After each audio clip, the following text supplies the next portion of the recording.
Buenas noches, buenas tardes, buenas noches, amigos de Diálogos Subterráneos. Un sábado más de agosto que seguimos con este ciclo para entender qué pasó en la lucha armada en Bolivia. Hoy, primero, las excusas de uno de nuestros invitados, Rafael Archondo, que por motivos familiares no pudo conectarse a la reunión, entendemos, pero nuestro otro invitado, Lucio González, está. Vamos a recapitular un poco lo que hablamos la pasada semana con Julio Prado, que fue parte del Ejército de Liberación Nacional en su época del PRTB, Partido Revolucionario de los Trabajadores de Bolivia. Él nos decía que después del golpe de García Mesa, prácticamente el ELN se había disuelto de facto por las contradicciones organizativas, eh, hasta ideológicas, y también porque muchos de sus cuadros habían decidido tomar otras vías, sea el Bloque Patriótico Popular, la Coordinadora 4 de Marzo o el Movimiento Campesino de Bases, que eran encabezados o dirigidos por militantes o exmilitantes del ELN. Ante esta diáspora, de pronto, a finales de los 70 y principios de los 80, empiezan a surgir agrupaciones em, reivindicando la memoria del ELN, de gente como el INTI o como Néstor Paz Zamora. Para hablar de este tiempo, estamos esta tarde noche, con Lucio González, dirigente minero, economista de profesión y militante del ELN durante prácticamente toda su vida. Lucio, un gusto tenerte nuevamente en Diálogos Subterráneos. Buenas tardes, buenas noches. Hola, Pavel. Buenas noches. Saludos para ti y para el que va a estar como otro panelista. No, el otro panelista no se conecta, No se lamentablemente. conectó ¿cómo se llama? Rafael Rafael Archón. Archondo. Sí. Ya. Bueno, a ver, Eh, he estado haciendo seguimiento a las anteriores entrevistas, desde la primera, ya, la última fue con Julio Prada. Se Prado. ha hecho la primera entrevista, Larraín, el que es el investigador de la historia del ELN, Sí, prácticamente ha dado datos precisos. El libro que ha elaborado está en base a la documentación del ELN desde los años 67 hasta el 80. Algunos de ellos yo los tengo en original como militante. Luego ha estado el chino Salvatierra, con quien nos conocimos en el eje de convergencia patriótica. Y luego ha estado Julio Prado, que no le conozco personalmente. Leyendo el libro de Rafael Archondo, porque teníamos que debatir este libro, así es. me vi obligado a comprar y a leer, ya, eh, para no estar hablando de memoria. Así es. Bueno, a ver, la primera parte me ha parecido una exposición interesante de Larraín. Del chino Salvatierra ha sido más anecdotario, en muchas cosas tienes razón. Ya lo que podríamos subrayar de la participación de Salvatierra es que él ha sido parte del Por Combate, ya pasando los años 74, 76, donde el ELN, por lo menos según he leído, según me han contado con quienes he militado desde el año 76 precisamente, porque antes no estaba en política, tampoco había militado en el ELN. Pero sí, desde el 76 para adelante podemos conversar. Julio Prado hacía un análisis y también contaba anécdotas de lo que había ocurrido, y en parte a muchas de ellas las conozco, algunas que seguramente son de su memoria, como seguramente yo también voy a manifestar, pero lo cierto es que el 78, 79, antes del golpe del 80, por supuesto que el ELN ya no tenía una dirección central, ya no había un Estado Mayor. Por lo menos yo no he conocido el Estado Mayor, pero sí he sido militante de una de las células del ELN. En el caso particular, era militante primero del Frente Estudiantil Revolucionario, que era una célula del PRTB-LN. Luego pasé a ser militante de las brigadas mineras de base. El movimiento campesino de bases, que también he conocido a muchos de sus dirigentes. He estado en unas 2 o 3 reuniones entre el 76 al 82 del ELN, donde era muy difícil conocer a los dirigentes. Primero que empleaban seudónimos. En algunos casos, inclusive, Pavel, hemos estado en el aspecto de compartimentación, clandestinidad, reuniones con capuchas, donde no conocíamos a nadie, había los sobrenombres. Creo que he estado en 3 o 4 reuniones de esta naturaleza. En esas reuniones se hablaban de personas, Huachalla, Negro Omar, alguna de ellas ha estado, creo, muy bien, Loyola. Se hablaba de otros compañeros que no he llegado a conocer personalmente. Pero Los el gran Manzanas. problema que se enfrentaba en ese momento era si tú eras militarista, aparatista, o estabas resuelto a enfrentar una lucha de orden ideológico-político. Y parece que esto venía de esa también lucha que hubo entre si hay el PRTB, y el PRTB es la expresión política y el ELN el aparato. Si los dos van juntos o uno de ellos desaparece. Esta posición, en todo caso, dividió a las células, a los responsables de célula, no podría hablar de Estado Mayor, pero en todo caso, esto se arrastró desde el año 76, desde el que he militado, esa es la discusión que siempre ha habido, y finalmente llegando al 80, el ELN y las células particularmente llegamos a imprimir el periódico Proletario y el INTI, que eran instrumentos de aglutinación, instrumentos de formación y de información del PRTB-LN. En ese periodo ya avisorábamos que iba a darse un golpe de Estado. Primero se dio el del 79, en la cual jugamos un papel importante, por lo menos en el caso particular en Oruro, todos los muchachos del FER, o sea, una célula legal del PRTB-LN, el Frente Estudiantil Revolucionario, que en primera instancia se llamaba Fuerzas Armadas de Liberación. Teníamos algunos amigos que, bueno, no sé si eran sus nombres verdaderos, pero seguro que no, entre ellos argentinos sobre todo y peruanos que estaban en Oruro dándonos formación de orden político y militar. En el 79 salimos a resistir. No éramos todavía dirección de ningún centro de estudiantes en la auto, pero ya teníamos actividad, ya tenían presencia el Frente Universitario Antiimperialista, que era la expresión del PSML, el MIR, el Trinchera Socialista, etcétera, etcétera. 79 y el 80 hicimos el mismo papel de resistencia. Recuerdo que entre broma y broma, los frentes universitarios nos decían, bueno, que dirijan pues los muchachos del FER la resistencia, ellos saben de fierros, ¿no? Sí, sí, sí. Eh, Era algo muy y, común ese. sí, y teníamos que asumir, por supuesto, eso.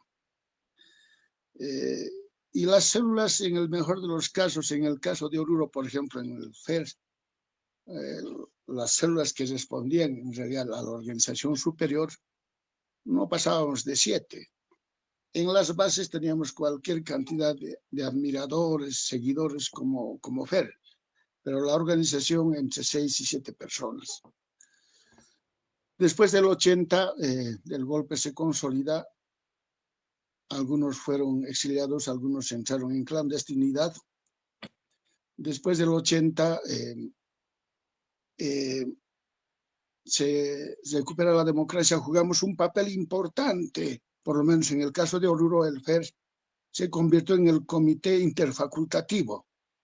¿Ya? Todos los que estábamos en el comité interfacultativo como responsables de esta organización para recuperar la democracia, a la cabeza estábamos los del FER, el fallecido compañero Omar Orihuela, estábamos Freddy Ausa, Iván Ignacio, Emigdio Díaz Colque, que murió en un combate del MRTA el año 89. También estaban, por supuesto, Fuerza, PSML, URUS, con Nazario, no me acuerdo ya el nombre, un muchacho joven, estudiante de ingeniería, Nazario, era de URUS.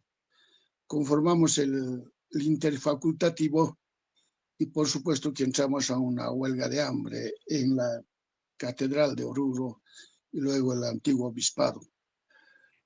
Esto te cuento como una anécdota. Sin saber, nos habíamos metido donde vivía el capellán del ejército Camacho, un cura.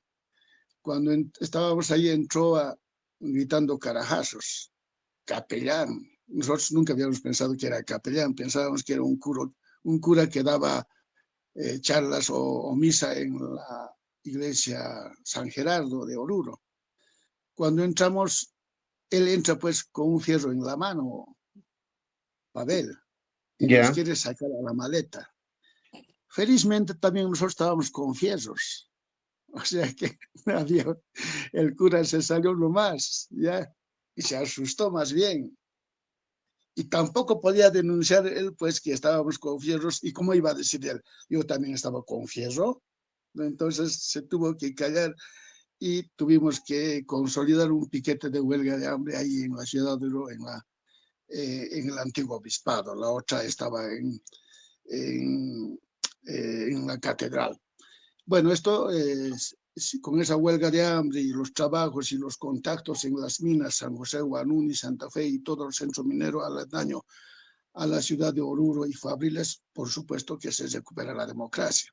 Por eso decimos que los trabajadores bolivianos, no solamente orureños, sino la COF, la Federación de Mineros, la CUF en ese momento, creo que estaba, ¿cómo se llama? Ya me olvidé, el BACO en la CUF, ya, el que era también Bacaflor, del PLTBL, el Víctor Bacaflor, Bacaflores. el Sí, Bacaflor. entonces recuperamos en todo caso la democracia y a partir de ese momento ya teníamos los documentos, nos llegaba por lo menos a nuestra célula diferentes versiones, unas porciones de una naturaleza, de otra, pero la lucha era si vamos a continuar con la guerra o vamos a entrar a la coyuntura nueva que estaba viviendo el pueblo boliviano, que se decía que iba a ser de aquí para adelante en democracia, y tal como ha ocurrido. Entonces, transcurrido el 82, ya te hablo del 82, por supuesto que esta organización que era el PRTBLN, así conocida, empezó a tener menos presencia en la lucha de orden político-militar, en lo militar fundamentalmente. A muchos de ellos los vimos ya en otras organizaciones políticas, ya entrando el 82. Eh, eh, por supuesto que ya el año 84, 84, 85, en las jornadas de marzo, claro, donde se concentraron aquí en La Paz más de 10.000 mineros, ¿ya?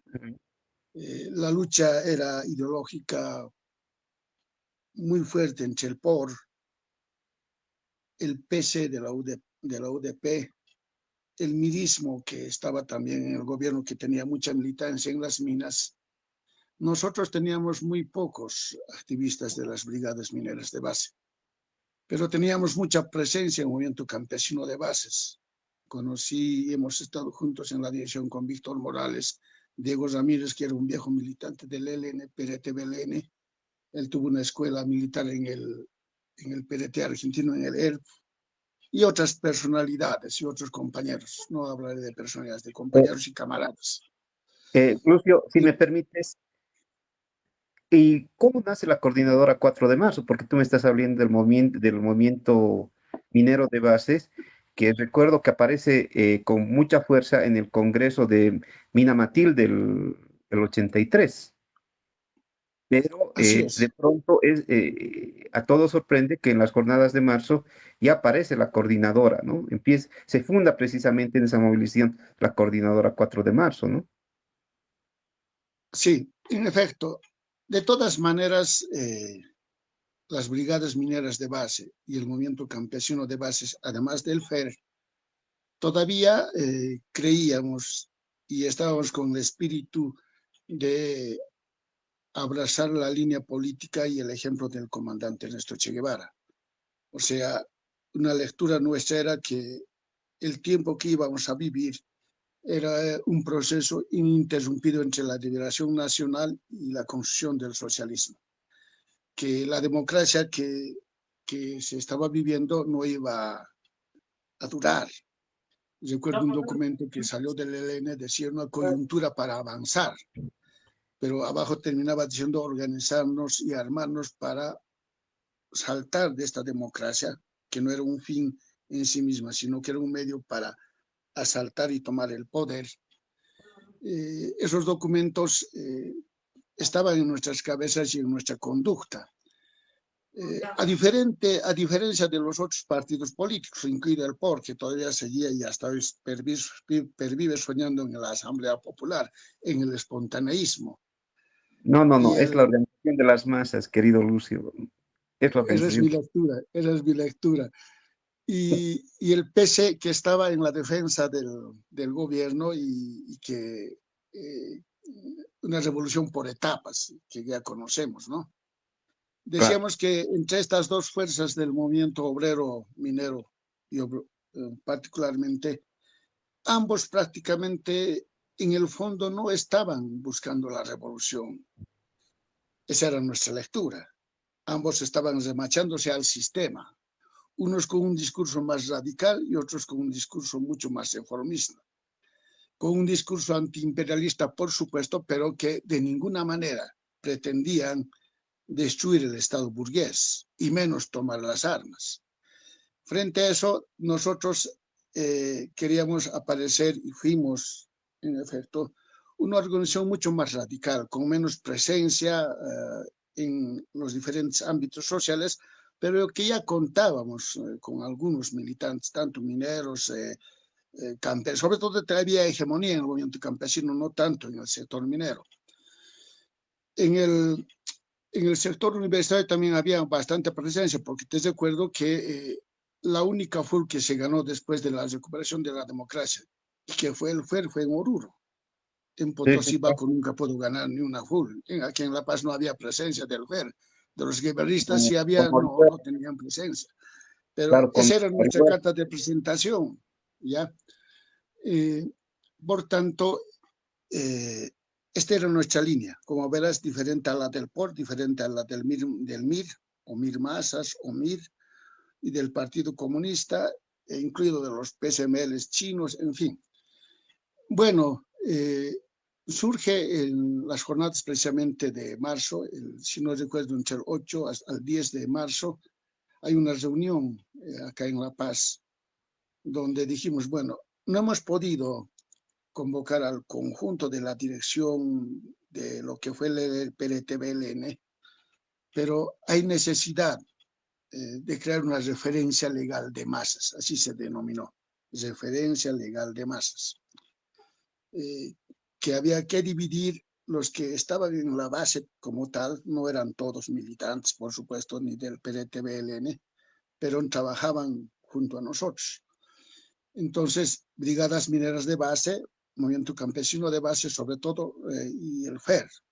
Y resolvimos que no aparezca tanto el FER así, para que no se nos califique de pequeño burgués, ¿no? Entonces, mejor era que aparezcan las dos cabezas del movimiento popular, que son mineros y, y campesinos. Así nace la coordinadora 4 de marzo, que al final eh, es y fue una expresión del viejo PRTBLN, ¿ya? Que desde mi punto de vista creo que efectivamente, creo que podemos coincidir en eso con con el que participó en la anterior entrevista, creo que se cayó, no hubo la respuesta necesaria ni para el pueblo, ni muchos de ellos ya quisieron reunirse para organizar de nuevo el PRT-BLN. Y por eso es que al 80, al 82 son muy pocos los actores ya en el plano nacional. Desde el 81 al 82 para adelante, lo que hacemos es, los que fuimos militantes del PRT-BLN, los contactos que tuvieron los mandos superiores, entre comillas, no estoy hablando de Estado Mayor, sino de algunos responsables del PRT-BLN, es que tenían contactos en Nicaragua, El Salvador, Perú, ¿ya? Y después del 85, 86, el 86 se funda el Eje de Convergencia Patriótica, ¿ya? Con dos fuerzas que planteaban la lucha armada, la coordinadora 4 de marzo, el bloque patriótico popular, y las otras dos fuerzas que para nosotros significaban que estaban en la línea tradicional del reformismo, pero que les interesaba más la selección. Estoy hablando del PC, quinto congreso, del Mil Masas, ¿ya? Después del fracaso de la UDP, claro, el Sí, sí. 84 cae Rancilio Suazo, el 85, 86. En realidad el eje de convergencia patriótica se organiza, eh, a ver, tuvo su presencia importante en el Congreso Minero de Oruro. Yo ya esa vez ya era minero. El eje de convergencia patriótica aparece como una expresión del movimiento sindical minero fundamentalmente, que respalda a Juan Lechín Oquendo y a Víctor López, y al frente estaba el Filimón con el Simón Reyes, ¿ya? Había otra fuerza que estaban con los mineros, no recuerdo los apellidos, quienes estaban, pero eran cuadros muy importantes. El eje de convergencia patriótica nace en el año 86. Tuvo su vigencia, tuvo un papel importante en la marcha por la vida, porque nos disputamos la conducción y la dirección y la hegemonía de la marcha por la vida, ¿ya? Porque Simón Reyes estaba en la federación, en la COF, también el Filipo, y la mayoría de los cuadros de la coordinadora 4 de marzo, del PC Quinto Congreso y de Mil Masas, un año antes, no, cayeron justo en el Congreso Minero de Oruro, ya dejaron de ser dirigentes, muchos de ellos volvieron a sus bases, entre ellos Pimentel volvió donde trabajábamos juntos, a la Comibol. Pero nosotros, hay una disputa también de dirección ideológica y política y hegemónica en la marcha por la vida. Estaba recordando estos días, en ella participaron muchas células del PRT-BLN, en este caso ya hablemos de la coordinadora 8 de marzo. Sabíamos que iba a haber una definición militar, ¿ya? Nuestras células estaban prácticamente armados para cualquier evento militar, por lo menos de la coordinadora. No sé si las otras organizaciones, por supuesto, felizmente no pasó nada. Digamos, hasta aquí podría resumirte esta historia. Bueno, estoy más bien ahora listo a responderte algunas preguntas que debes tener. Ya, siempre se manejó la teoría o siempre quisieron manejar el Rafael Puente y muy por debajo también el Filemón, que fue parte de esto, del Gregorio Lanza, de que el BPP era el heredero natural del ELN. ¿Hubo gente del ELN comprometida en el nacimiento del BPP, del Bloque Patriótico Popular, el 83, o era más que todo una añoranza, más que una continuación orgánica de lo que fue el ELN? Yo no hablaría de herencia. Yo creo que la herencia del ELN lo ha dejado el Che para, para todos quienes se indignan contra la justicia social, contra el imperialismo. Yo diría que ha habido células, ya, que después del 80, ya sin una dirección central, sin un Estado Mayor, que ha habido un sentido de pertenencia, de legado, hacia lo que había dejado el Che Guevara. No me parece correcto llamarle herencia. En ese camino, por supuesto que, como te digo, no conocías a mucha gente, ¿no? Muchos pueden reclamarse hoy en día y yo les aceptaría, porque nunca les habría visto, y tampoco seguramente ellos a mí. Pero el hecho de que enarbolen las banderas del Che, ya, el hecho de que mencionen que fueron parte del PRT Belén, yo puedo creer, sí, creo que sí, el BPP también fue parte de eso. Eh, el BPP, junto con la coordinadora, el BPP tenía una presencia en en el sector, sobre todo campesino. Félix Santos era uno de los cuadros fundamentales del BPP. Por supuesto que Gregorio Lanza, Rafael Puente y todos ellos. Eh, Surgió de la línea del BPP a través de una reflexión muy interesante después de hacer una lectura de lo que había pasado en Bolivia, en Cuba, en Nicaragua y en El Salvador, la necesidad de recuperar el tema de la identidad, ¿ya? Es recuperar el tema de que se podía soldar el socialismo científico con la lucha por la patria, por el país, por lo nacional, ¿ya? Eh, Surge de ellos un poco la reflexión teórica de que la clase y la nación, ya, o sea, un poco dejando de lado solo que la revolución en este país y en este mundo lo van a hacer los obreros, sino que había que recuperar en lo cultural. De ahí es que surge estas ideas, sobre todo de Rafael Puente. El Gregorio creo que hasta por ahí nomás no estaba convencido tanto de esa línea, creo, puede estar equivocado, pero lo cierto es que los que quedaron en, al final del eje de convergencia patriótica, que luego se convirtió en eje Pachacuti, fueron gente campesina del Mir Masas, ni siquiera Mira, me está olvidando una cosa. La propia coordinadora 4 de marzo se divide el año 87, si no me equivoco. Muchos de ellos no quisieron entrar al eje de convergencia patriótica, ya porque decían, nosotros no nos hemos organizado para ser electoreros, nosotros tenemos que tomar el poder y vamos a ir al monte, entre, sobre todo universitarios y también los campesinos de base, y también grupos de las ciudades universitarios. Llegamos muy pocos a ser parte de la Dirección Nacional del Eje de Convergencia Patriótica inicialmente y luego Eje Pachacuti. O sea, la coordinadora 4 de marzo tuvo su vida y su vigencia hasta la fundación del Eje de Convergencia. Luego, prácticamente por discrepancias de orden táctico y estratégico, discrepancias de orden ideológico, prácticamente también eh, se se ha ido diluyendo paulatinamente, aunque algunos han querido agarrarse la, la facultad o decir nosotros somos los dueños y seguidores absolutos de la coordinadora 4 de marzo. Más o menos eso dan a conocer en el libro que hace Larraín.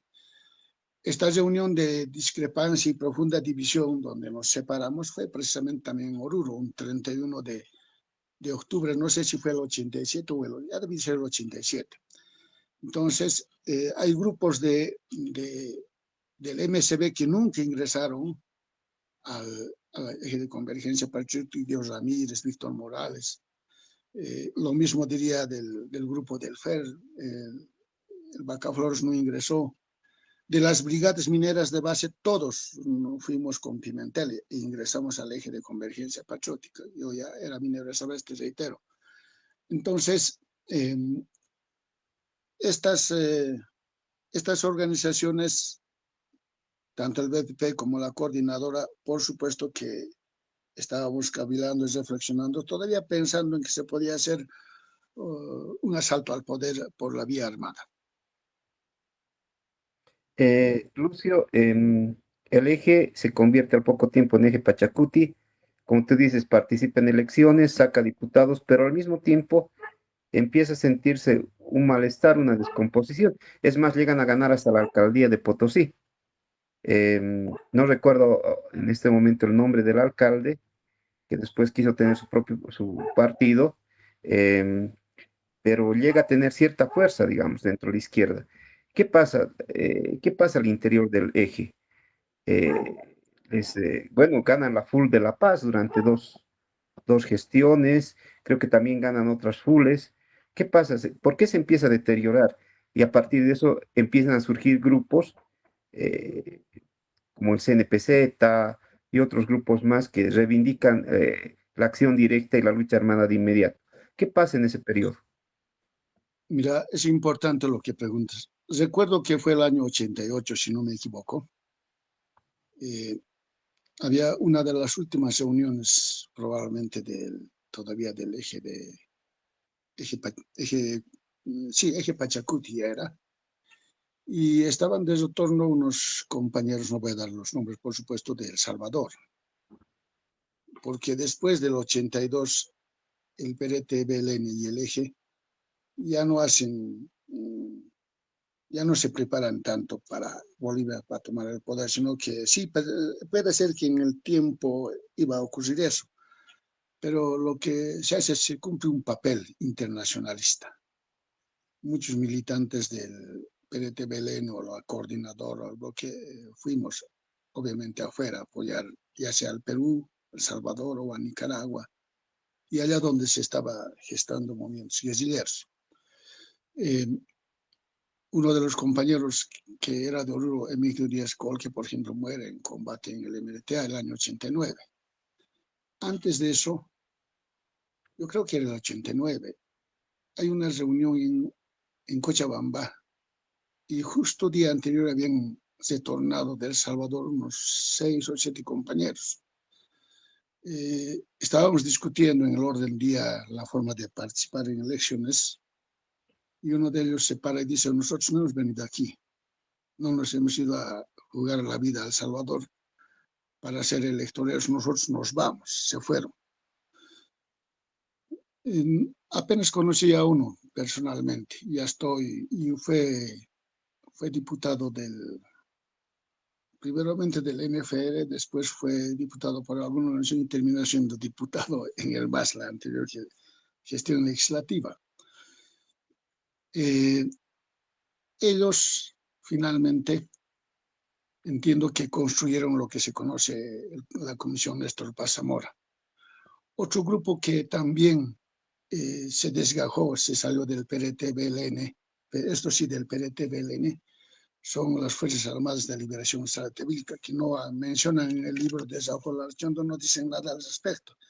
Y era una organización político-militar más importante, ya, de la década del 90, con Justino Peralta, los hermanos Encinas, ya, Fuerzas Armadas de Liberación Saratevilca, guevaristas en esencia, y naturalmente también otros grupos. O sea, lo cierto es que muchos de los compañeros y camaradas que hemos militado desde los años 70 y otros antes, no concebíamos la toma del poder si no fuera por el lado de la guerra de guerrillas o el asalto al poder a través de la lucha armada. No entraba en nuestras cabezas la democracia. No podíamos pensar que íbamos a ir a las elecciones y creo que así fuimos formados y muchos de ellos han sido muy consecuentes con eso y por eso es que prefirieron apartarse del PRT-BLN o de la coordinadora del 4 de marzo o del bloque popular. Hicieron lo que pensaban que debía hacerse, para el cual fueron preparados, organizados y formados. Entonces, eso es lo que pasó, Pavel. Eh, Tú acabas de nombrar un grupo, las Fuerzas Armadas de Liberación Zárate Vilca. Eh, Dices que nace de una separación de la coordinadora del eje Pachacuti y trata de ser una respuesta mucho más antes del comando Néstor Paz Zamora y del EGTK. Eh, ¿Qué acciones realiza siendo un grupo tan radical? estas Fuerzas Armadas A ver, Saratevic. para que no me entiendas mal, este grupo nunca llegó ni al eje, ya Ya, se desgajaron directamente del PRT-BLN. Entiendo, ya justo el año 80, ya. Las acciones que realizaron, creo que fue un atentado a Sult, el embajador que estaba llegando a La Paz. el Bueno, secretario de Estado. sí, no voy a decirte qué cosas más, porque aunque estemos en democracia y conversando esto, mi información me dice que no cante, que no sea un karaoke, ¿no? Pero por algo han estado, han sido los primeros grupos de guerrilleros que fueron tomados en el gobierno de Víctor Paz Tensoro. Era una buena organización que nunca llegó al eje ni a la coordinadora. Ellos fueron directamente un desgaje, una ruptura con el PRTBLN.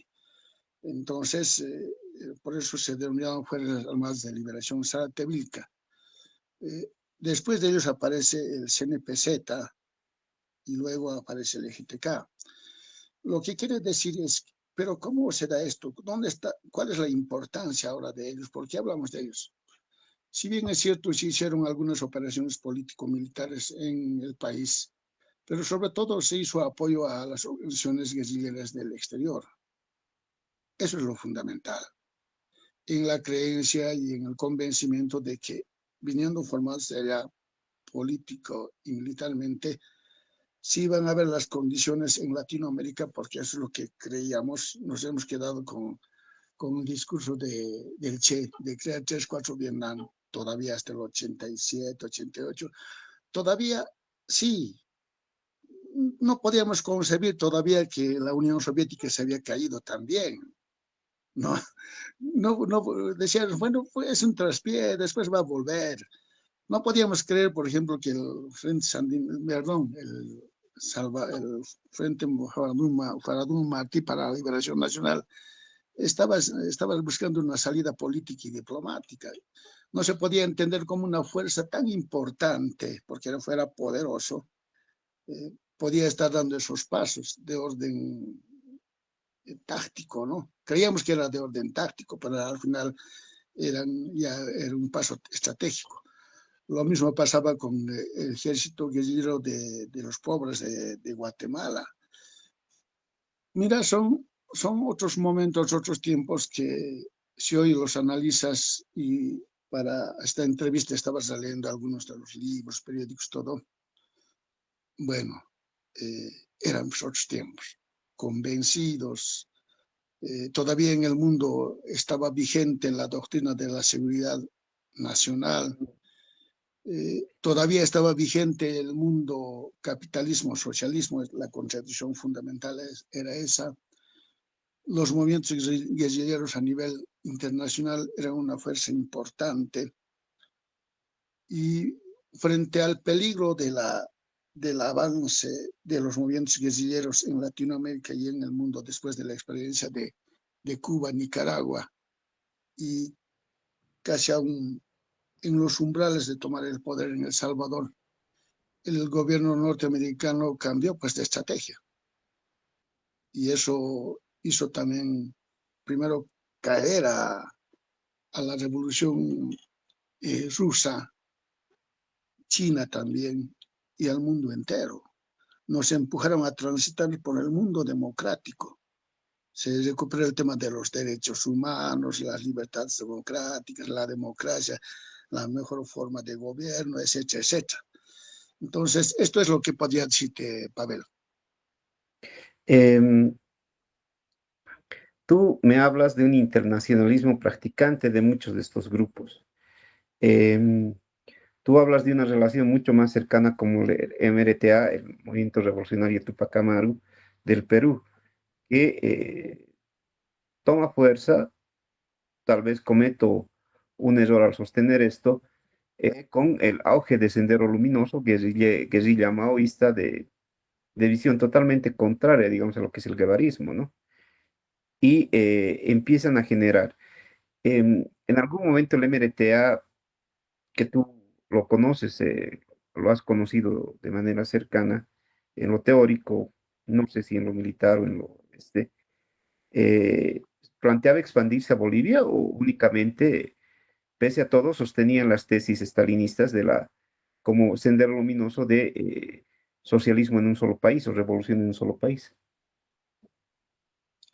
Bueno, a ver, la pregunta es muy interesante. Yo a los peruanos les digo, ¿cómo es posible que en Perú, habiendo habido dos movimientos guerrilleros, ninguno de ellos haya podido alcanzar una victoria político-militar?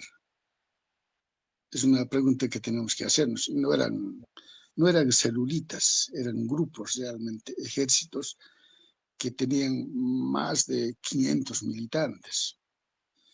En el caso del Sendero, por ejemplo, ¿no? Tal vez ha habido algunos pasos tácticos erróneos. Tal vez el confundir al enemigo. El enemigo estaba bien claro para ellos, o sea, el imperialismo y la burguesía, como es para toda la izquierda. Ujú. Pero ha habido otros pasos tácticos que no supieron hacerlo bien. En el caso del MLTA, en realidad yo tengo el acta de fundación del MLTA donde participa el eje de convergencia patriótica, participa el Frente Farabundo Martí para la Liberación Nacional y otras organizaciones político-militares del país. Entonces, el objetivo en el caso del Perú, entiendo que era tomar primeramente el Perú, tomar el poder en el Perú, hacer una base militar a partir de allá y hacer una continental, o sea, superar lo que fue la Junta de Coordinación Revolucionaria que hubo en los años 70. Se hablaba del ejército bolivariano, ¿ya? El movimiento bolivariano. Hacer un movimiento guerrillero a nivel internacional, en los años 80, 90. No prosperó tampoco porque eh, eh, cayeron en diferentes puntos. En el caso del MLTA, sabes lo que pasó. Entonces, no fue la misma táctica que trajo el Che. El Che nunca quiso tomar el poder en Bolivia. Está dicho en su diario, los investigadores, los escritores lo dicen claramente, jamás. Eh, el Che lo que quería hacer una base, ya primeramente en Bolivia para expandirse primero al Perú, después recién a Argentina. Entonces, en esos momentos se estaba hablando de un movimiento guerrillero continental, lo que los trotskistas hablarían de la Cuarta Internacional, ¿no? De hecho, estamos hablando de un movimiento Pues guerrillero, pero totalmente. de verdad para tomar el poder, ¿no? No solamente el discurso. El No prosperó trotskismo no tampoco. promete aventuras. Eh, Toda revolución es aventura, Pavel, ¿ya? No siempre, no Toda siempre. revolución es aventura. Pero, por tanto, eh, los dos periodos, porque el tema del Perú no, el ELN del Perú era antes inclusive de la presencia del Che en Bolivia, Claro. data de los años 60. Un tal Juan Blanco creo que era uno de los cuadros, luego de Hugo la Blanco, Puente, Hugo Blanco, sí, Hugo Hugo Blanco, Blanco, ¿no? fallecido hace poco, hace un año más o menos. Entonces, eran esos. O sea, la, entender un proyecto guerrillero no se puede entender en el ámbito solamente nacional, ¿ya? Hay que tomar en cuenta la teoría que te gusta a vos mucho, la revolución permanente, o sea, es a nivel mundial, no puede ser para Bolivia o para Perú. Esa teoría es la que se rescata de Trotsky, y lo sabía muy bien el Che Guevara, y lo sabía muy bien Hugo Blanco era, ¿no? Que Sí, era sí, sí. también trotskista en el caso del Perú, lo sabía muy bien el Santucho, ¿ya? Tengo documentos todavía que datan de aquella época. Santucho hablaba de eso, de la revolución permanente, pero con la diferencia de que había que crear a partir de organizaciones guerrilleras, no a través de posiciones asambleístas ni la definición en las calles en 24 horas de la toma del poder, sino que la lucha debería ser larga y prolongada. Esa es la diferencia estratégica respecto a la lucha espontánea de la que habla fundamentalmente el trotskismo. Ya. Eh, Lucio, eh, ¿por qué no se forma con esa? Estamos hablando de finales de los 80, tú decís, de la gran ofensiva del el FMLN, el Frente Farabundo Martí para Liberación Nacional, llega realmente a un empate militar político en El Salvador. Tú no entiendes por qué deciden negociar cuando podían tomar, pese a que el imperialismo moviliza recursos, cuadros, mercenarios, todos para derrotar al FMLN, y el MRTA está en un auge, no era tan fuerte como Sendero, y las FARC en Colombia empiezan a tener una fuerza que no la habían tenido en sus 20 años de guerrilla.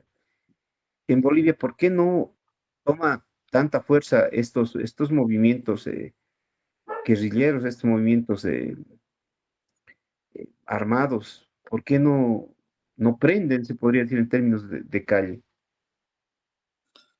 Porque hay, desde mi punto de vista, creo que hay una experiencia, y ese es el libro, eso dice este libro, en lo que investiga Rafael Archonda, hay una pugna de orden político, ¿ya? Que es foco o es un levantamiento urbano, ¿ya? Claro, Eh, Esa es la discusión principal. Eh, pero en el caso boliviano, efectivamente, el movimiento obrero boliviano era el más avanzado de Latinoamérica, con relación a cualquiera.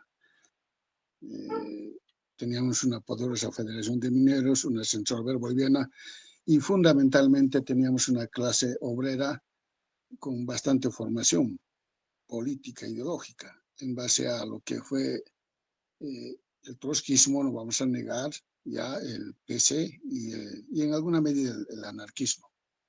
Pero sobre todo lo que corona la creencia y el convencimiento de que la lucha espontánea de la huelga económica a la huelga política y a la captura del poder nos los deja pues, la experiencia del 52, del MNS.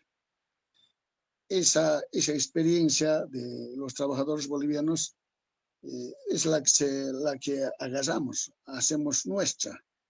Y no queremos salir de ese encajonamiento, ¿ya? Creemos que así va a ser.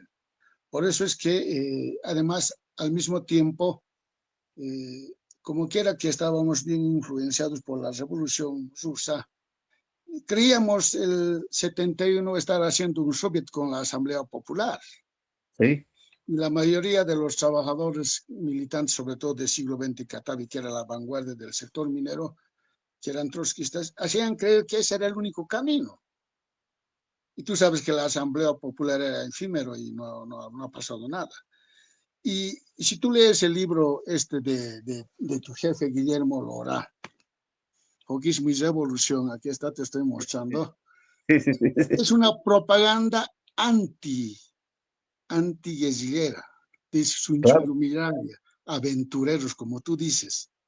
así Entonces, a es. las masas, y aquí en este libro dicen, a nivel internacional, todos los militantes trotskistas, casi la mayoría de los militantes trotskistas y del PC dicen, no hay que provocar guerrillas porque eso hace venir, acelera la llegada del fascismo o de los militares.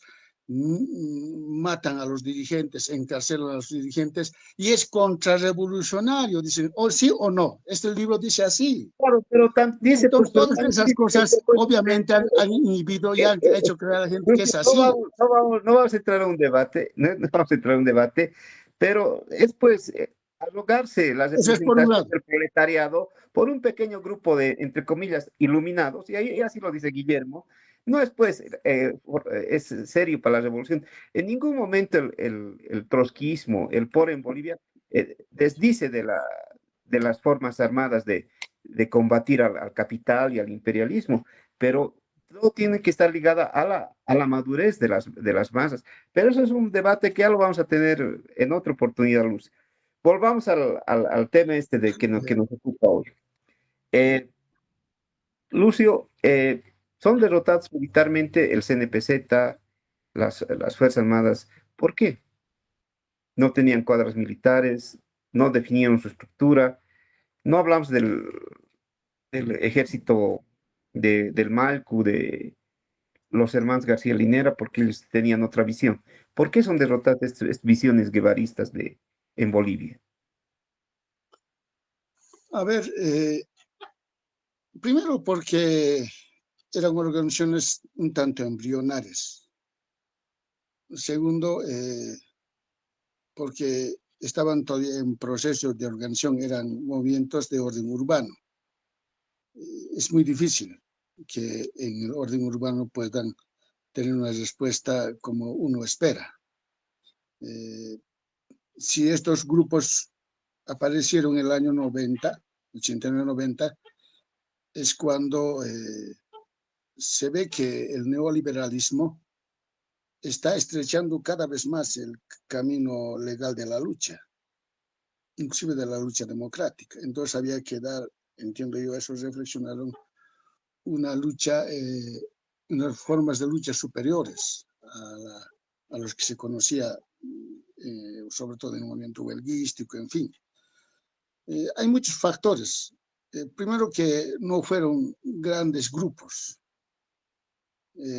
fueron fundamentalmente hombres resueltos, convencidos de la línea que podía prender y encarnar, no en las masas, porque la lucha guerrillera no es que va a encarnar en las masas.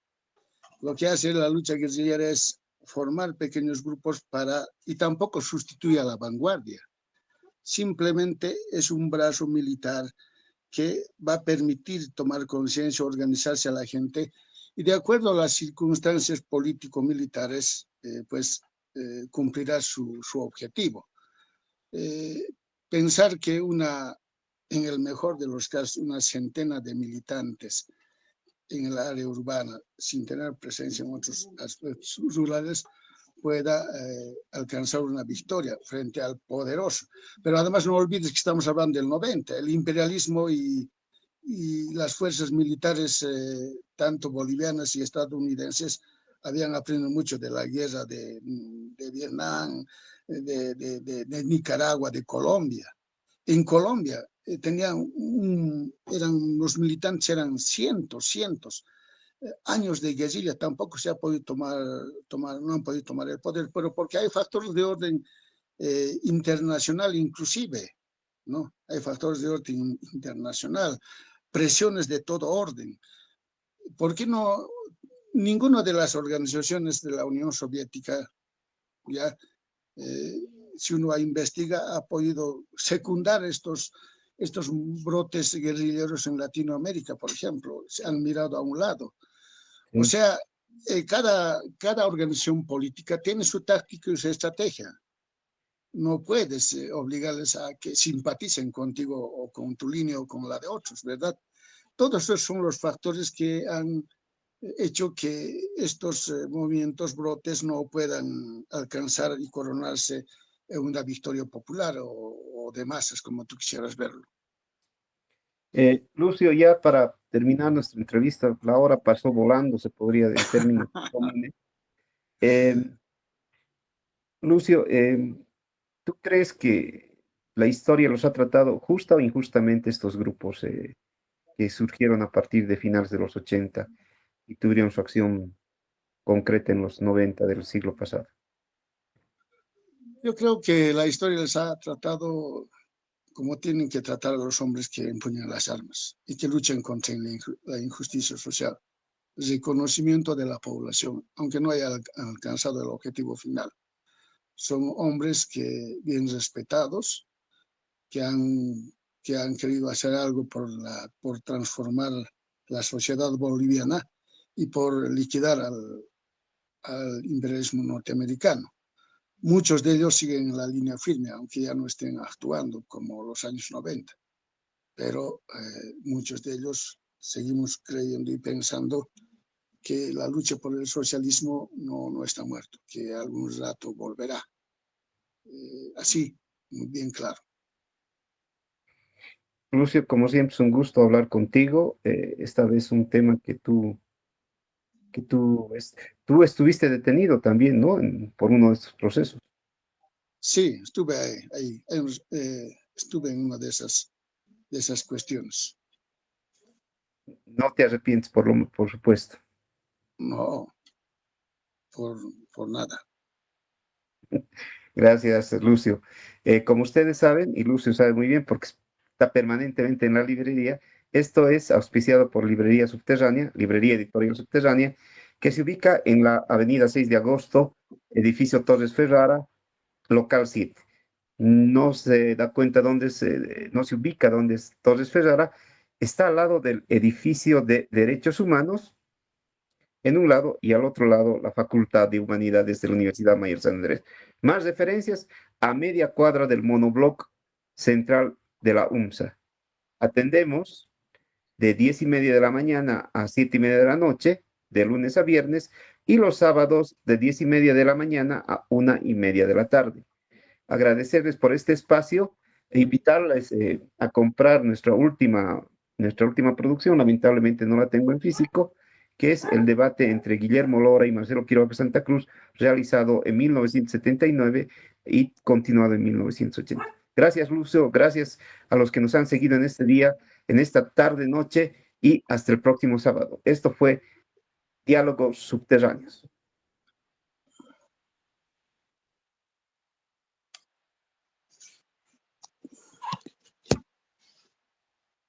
¿Listo?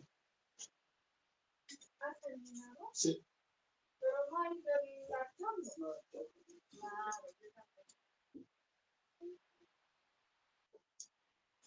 Una cosa se escribe, otra cosa.